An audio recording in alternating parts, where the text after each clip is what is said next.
This is Pet Life Radio, the possumest pet party place on the planet. That's a lot of peas, baby. Get ready for some tail wagging, fur flying, feather flapping fun. Oh, yeah. PetLifeRadio.com.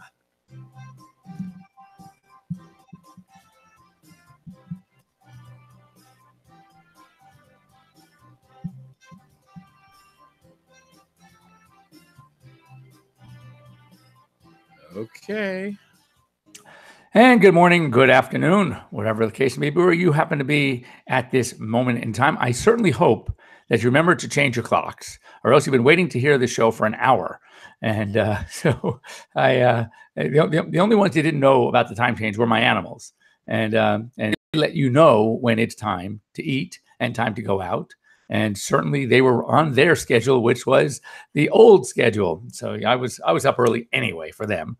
So anyway, glad you're here with me now. You're here live with Dr. Jeff Werber, here for the next 30 minutes on Pet Life Radio's Ask the Vets with Dr. Jeff, a live call-in show. We're here for you. We're here for your pets. We're here to talk about anything, though, of course. I have my subjects I'm prepared, but I do want to hear from you. You can get a hold of me very easily, 877-385-8882. That's toll-free, 877-385-8882. You can all better join us here live on Google Hangouts. You can go on to the PetLifeRadio.com, click on shows, scroll down to Ask the Vets with Dr. Jeff, and there in a box, just a few inches down on the page, you're going to see a Google Hangouts link. Click on the link as I did, and you can join us here live, which is really, really cool. So you should do that as well. So anyway, anything you want to talk about is fine. I'd like to know how your Halloween went. Want to know if your pets had any problems with either escaping or maybe getting freaked out or getting a hold of candy or nuts or something they shouldn't have, and how that turned out. So if you want to give us a report how your pets did on Halloween, give us a call right now at 877-385-8882 or join us live on Google Hangouts. So anyway, just some stuff here in the news that we want to talk about today, which we'll do in the second part of the show. Something on it's a uterine condition. It is basically one of the major reasons why most of us are advocates of spay-neuter, but this is for spaying, and it is a uterine infection that could be deadly, and it's called pyometra. And the reason I want to talk about it now is because in the last, we always say bad things happen in threes. I'd say I've had about 5 or 6 cases of my own. Now, my clients are usually pretty good. Now, I work with one of the rescue groups, the Sam Simon Foundation, and they do amazing work. Sam and I were high school together. He was a year below me in high school. Sadly, he was also one of the co-creators of The Simpsons, for those of you who don't know. Sadly, he passed away last year. But Sam left his legacy in the Sam Simon Foundation, and they do free spay neuters, and we take care of a lot of their pets because they don't have a facility per se. So what happens is after hours, since many of the dogs that they spay have pyometra, and they really need some overnight care. So we take care of the dogs overnight.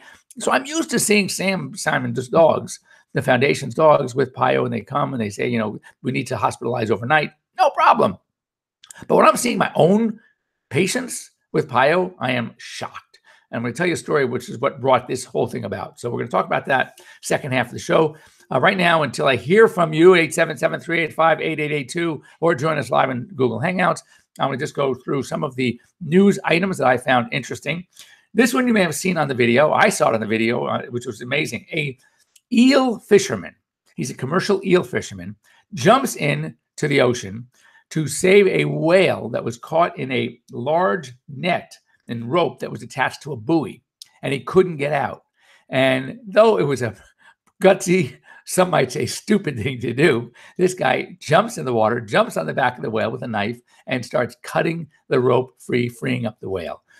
Fortunately, everybody did well. Not something I would definitely recommend on a regular basis unless you are very, very secure in the water, especially around an animal of that size. But it seemed like the whale knew that he was getting help. It was really cool.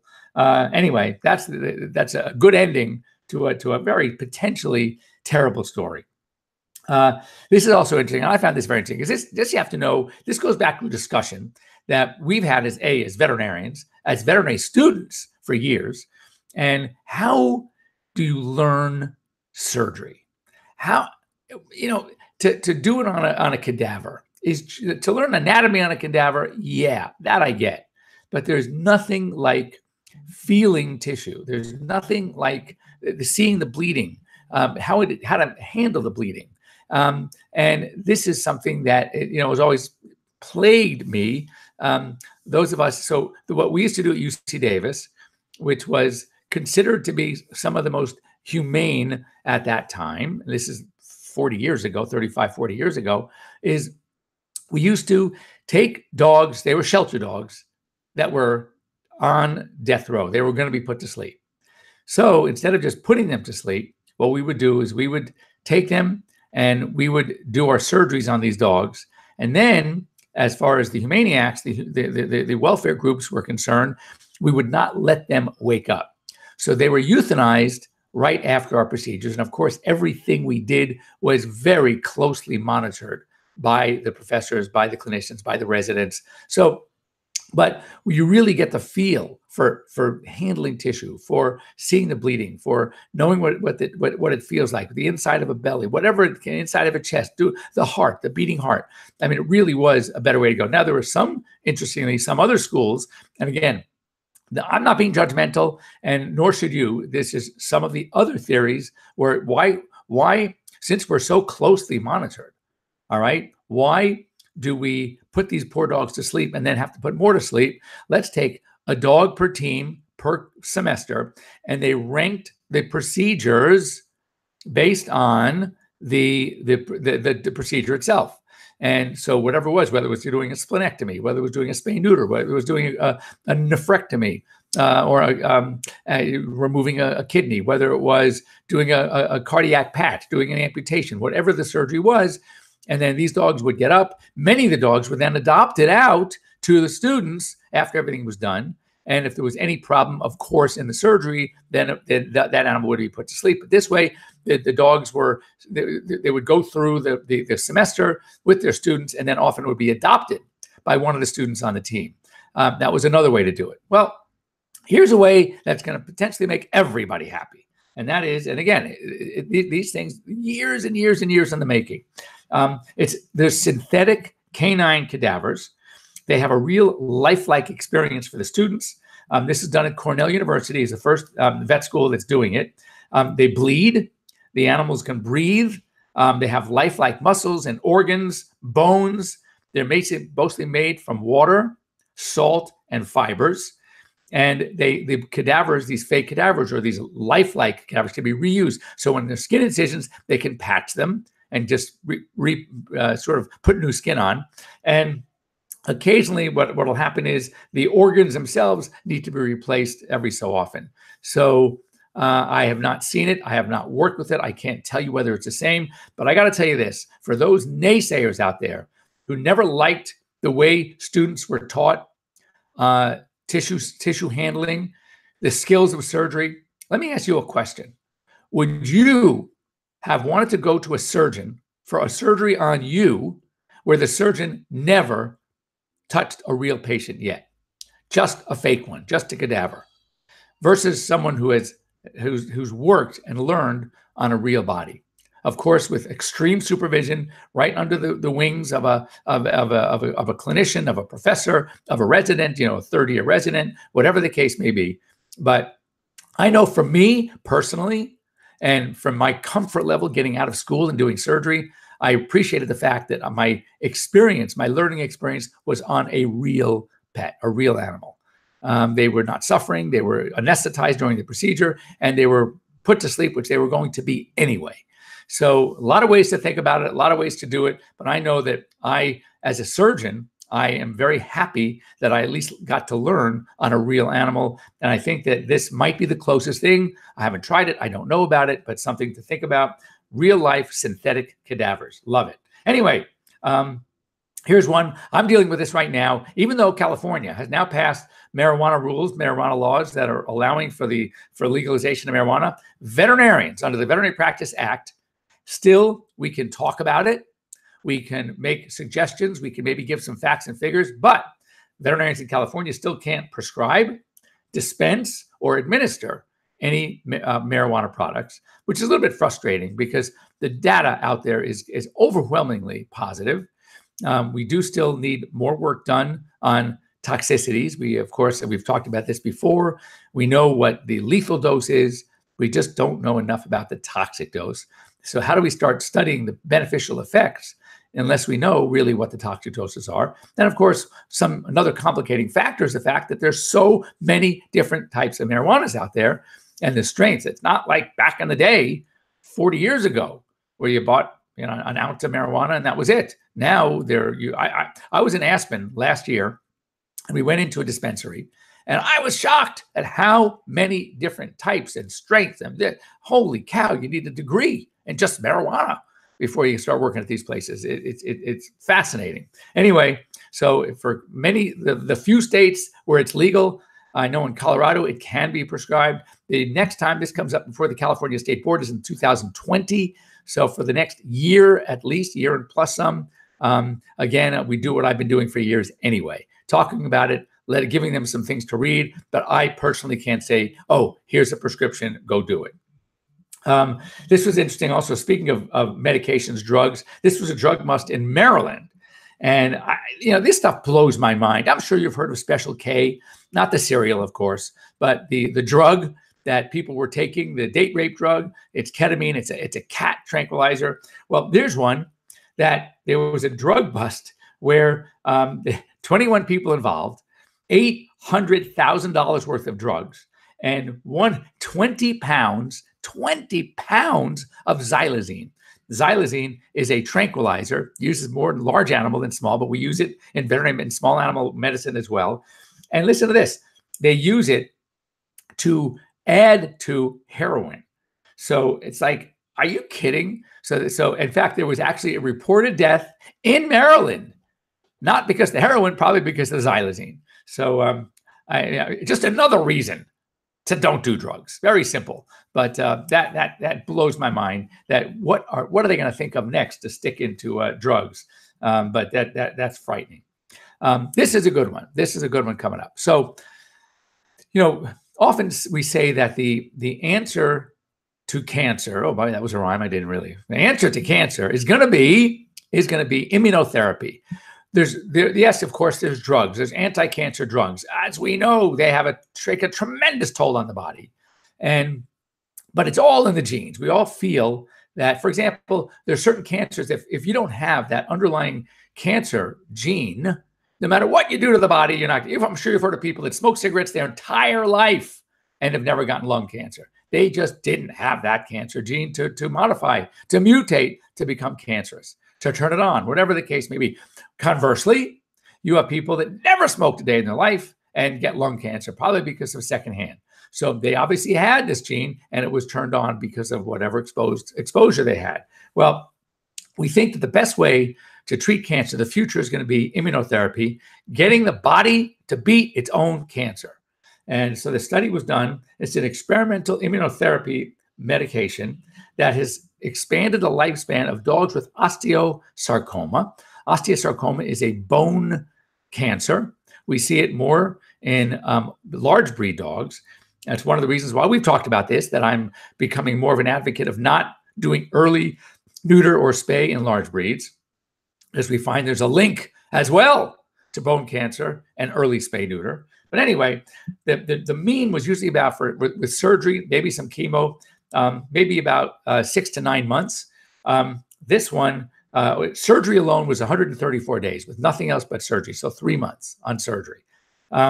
This immunotherapy has expanded the lifespan to 415 days, almost 4 times as much, which is amazing.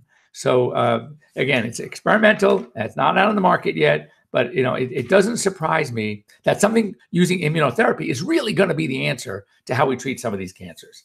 Also, this is also really cool. I mean, I was just talking about this yesterday with a friend of mine about how amazing dogs are. We talk about our sixth sense. I feel dogs have 10. I mean, yes, they have their 5, but then after that, it's amazing. So let's check this one out. We think it's because of their nose. And remember, we have about 5 million nasal receptors. Dogs have 200 million nasal receptors. That means their schnoz, their ability to pick up scents is 40 times what we have. That's amazing.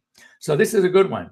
They're using they call them biodetection dogs that have trained and to detect subclinical malaria in kids in countries where malaria is a problem. I know when I was in the Amazon doing a veterinary mission there a number of years ago, I had to take the malaria medication.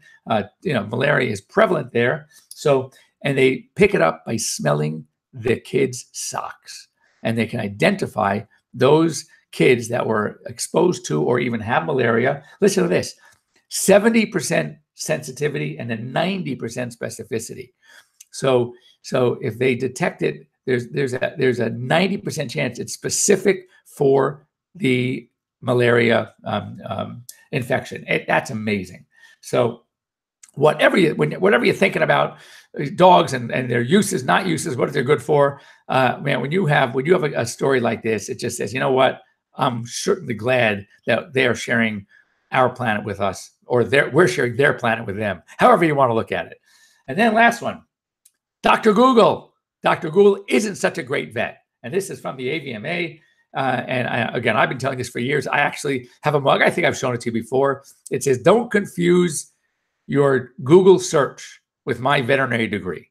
When it comes to things, first of all, most of the websites sensationalize things. And you're just getting the worst scenario. You're getting a zebra. You're getting not the normal thing. And the Google can't ask you back some history. When did this problem start? How did it start? What's the dog doing now? How is he? Is he still eating? Is he still playful? I mean, there are so many things that go into, oh, my dog is vomiting, or my dog has blood in his stool, right? And you go to Google and it's, oh my God, my dog has cancer, colon cancer. I got to rush to the vet right away. Not the case. So we still need that. History is essential. If you can get your hands on that, pet's essential. Even some of the newer technologies, the telemedicine technologies, where you can actually see the dog, talk, interface, interact. Those are much better than Dr. Google. So if you're thinking about it, we're going to talk more about AirVet as the months go on. But that's one of the top telehealth services. But anyway, until then, talk to your veterinarian. Talk to somebody. Don't just go online and talk to Dr. Google or read Dr. Google. Anyway, don't go away. We'll be right back after these short messages. We're going to talk about pyometra and stump pyos. See you back in a minute. We'll be right back right after these messages. Stay tuned. What if you could protect the life of your cat with something so simple and affordable that you already use every day? Get ready for the evolution of kitty litter. It's Pretty Litter. Along with all the features you've come to expect from your kitty litter, Pretty Litter's patented and scientific formula will also monitor your cat's health and detect illnesses early while providing industry-leading odor control. 2 kitty litters, same cat, same price. But there's one important difference.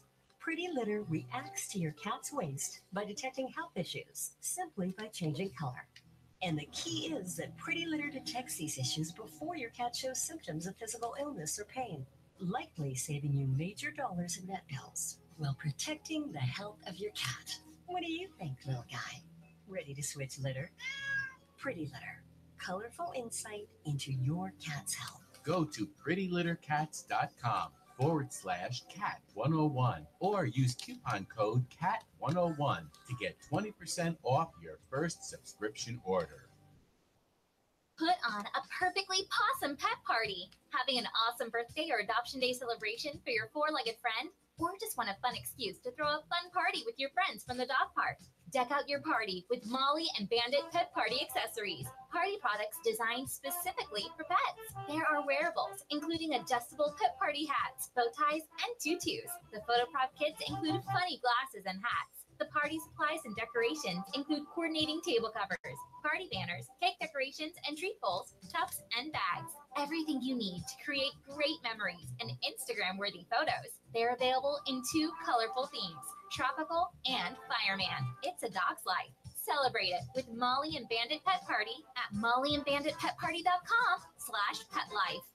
As a gift for her husband, Dana Gibson went to paintyourlife.com to have a portrait hand-painted of their beloved dog that they'd recently lost. My reaction to this fine painting that I got from Dana was extraordinary. It just gave me butterflies in my stomach to see my beloved dog that I've had for years in such a lifelike picture. This Christmas season, give someone you love an original painting done by hand from any photo at a price you can afford. A special person, your children, even a cherished pet, in a painting done by hand by a world-class artist at paintyourlife.com. Customer David Lax surprised his wife with an unforgettable anniversary gift from paintyourlife.com. The gift was incredibly meaningful, from my dress to the suit to the landscape and colors. It so closely matched the photo from our wedding day. Don't wait, because right now, get 30% off your painting, plus free shipping. Just text the word LIFE to 484848. Order now to guarantee delivery for the holidays. Text LIFE to 484848. That's LIFE to 484848.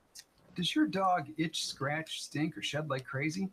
Come to Dinovite for help. Order a 90-day supply of Dinovite. Dinovite for life. Pick up 2 tubes of Doggo Suds. Get the 3rd tube free. Peppermint, tea tree, lavender, Doggo Sud shampoo. Made with all-natural coconut, jojoba, aloe. Great for healthy skin and soft, shiny coats. But no itchy, harsh chemicals. Lather up, rinse away. Try Doggo Suds. Buy 2, get 1 free. At Dinovite.com.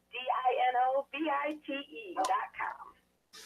Let's connect socially. Join the Pet Life Radio community to get the latest pet news, updates, and reviews. Connect with our show hosts and pet lovers socially on our Facebook and Twitter pages. You're just one click away. Find us at PetLifeRadio.com. Begging to hear more of your favorite show? Full episodes of all our shows are available on demand. Go to PetLifeRadio.com to fetch our entire lineup of Possum Pet podcasts. Also, dig us up in iHeartRadio and iTunes. Let's talk pets. Live and on demand, only from Pet Life Radio. Let's talk pets. Let's talk pets On Pet Life Radio. PetLife Radio. PetLifeRadio.com.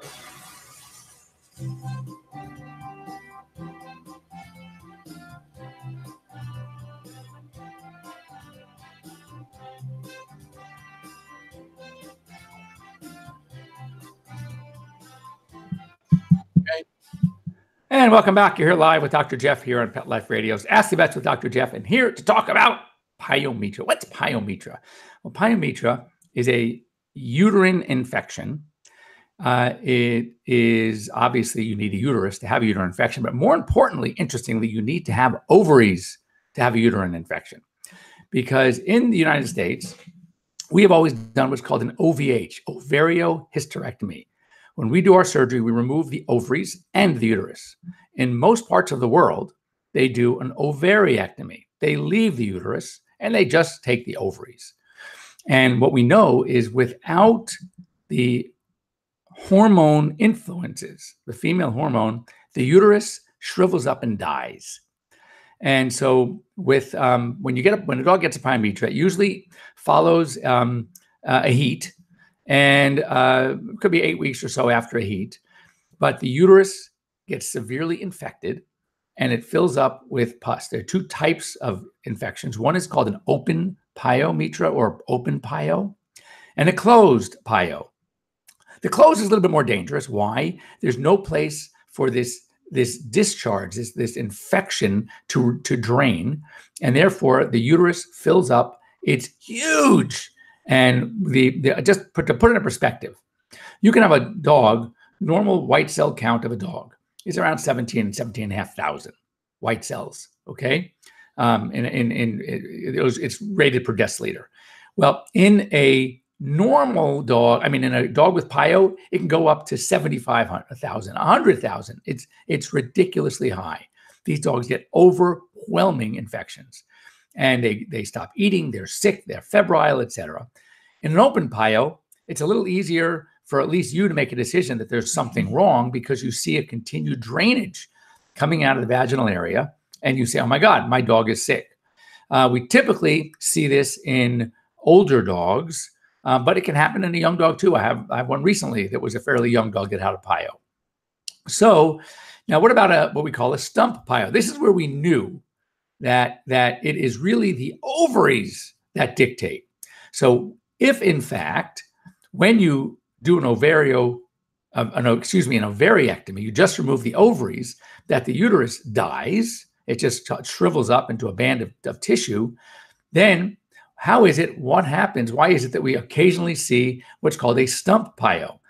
A stump PIO is where we have done here in the US, we've done our surgery, and we remove the ovaries, we remove the uterus, we take it down. When we do remove the uterus, we go down to what's called the cervix at the body of the uterus, and that's where we do we excise, we cut at that point, leaving what we call the stump, the uterine stump. Well, if in fact the uterine stump is part of the uterus, and we know from countries that do ovariectomies that when the ovaries are removed, the tissue just dies, how is it that we're getting an infection in the uterine stump that we've left behind? The answer is an incomplete ovariectomy. The doctor doing the surgery left some ovarian tissue behind, which is most often. Occasionally, there's some ectopic ovarian tissue that was missed because you didn't know it was there. But 95+% of the time, it's because a little piece of ovary was left behind, which makes, when you have a uterine stump or a pyometra, a uterine stump pyometra, it is so challenging. Why? On the one hand, we have to fix it. On the second hand, we know that there has to be some ovary left behind somewhere. And the key is we have to find the ovary, and that's the hard part, because when we're doing with a regular surgery, we know that we have to remove the ovary, and so this is something where we have to look for a piece of ovary that's often very small, and we don't know, is it the left side, the right side? It makes it very, very, very challenging. So the key is when the surgery is being done, it's very important to have a complete ovariectomy. The entire ovary needs to be removed. And when you have a stump PIO, it's very challenging because we have to look for it. And trust me, it's really hard to find. So bottom line is, when you're having, don't not spay. That's the bottom line. If you have a champion dog and you've gone through all the motions to make sure that the dog is going to be, you're going to use them for breeding, then yes, do your breeding, get it out of the way, make your money, whatever it is, or whatever your motivation is. But when you're done, make sure she's spayed. I had a dog in recently that was an 13-year-old dog, and we had a bloated belly. And I'm thinking, this is one of my patients. And it came here as an adult dog. So what we had to do, hang on a second, guys.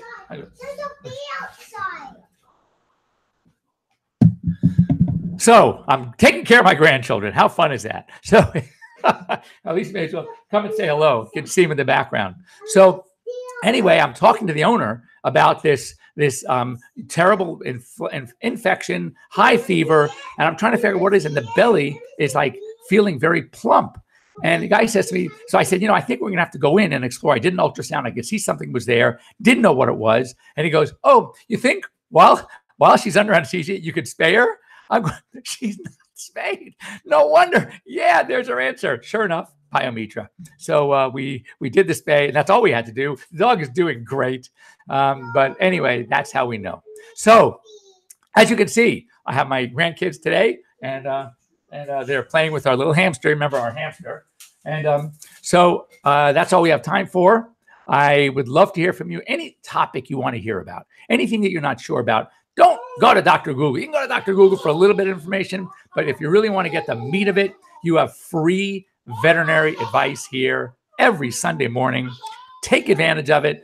And bring your dog, sit him on your lap, or your cat, or whatever, and we'll take a look on the real time. We're here on Google Hangouts, and we can have a lot of fun. So I'm having fun now too, as you can hear. So anyway, thanks for joining me here at Pet Life Radio. We'll see you here next week, same time, same channel, 9 a.m. here in the West, noon in the East, and wherever you are in between. And again, we'd love to hear from you. If you have any questions, anything you want to talk about, please get a hold of me, drjeff at PetLifeRadio.com, or sign me up, send me on Instagram. You can see me on Instagram at Dr. Jeff Werber. And I would love to follow me, and you'll see some really, really cute pictures, if nothing else. Plus, I do some educational videos that have to be down to a minute, so you can't use an excuse you don't have enough time. They're only a minute long. All right, see you next week. Have a great week, everybody.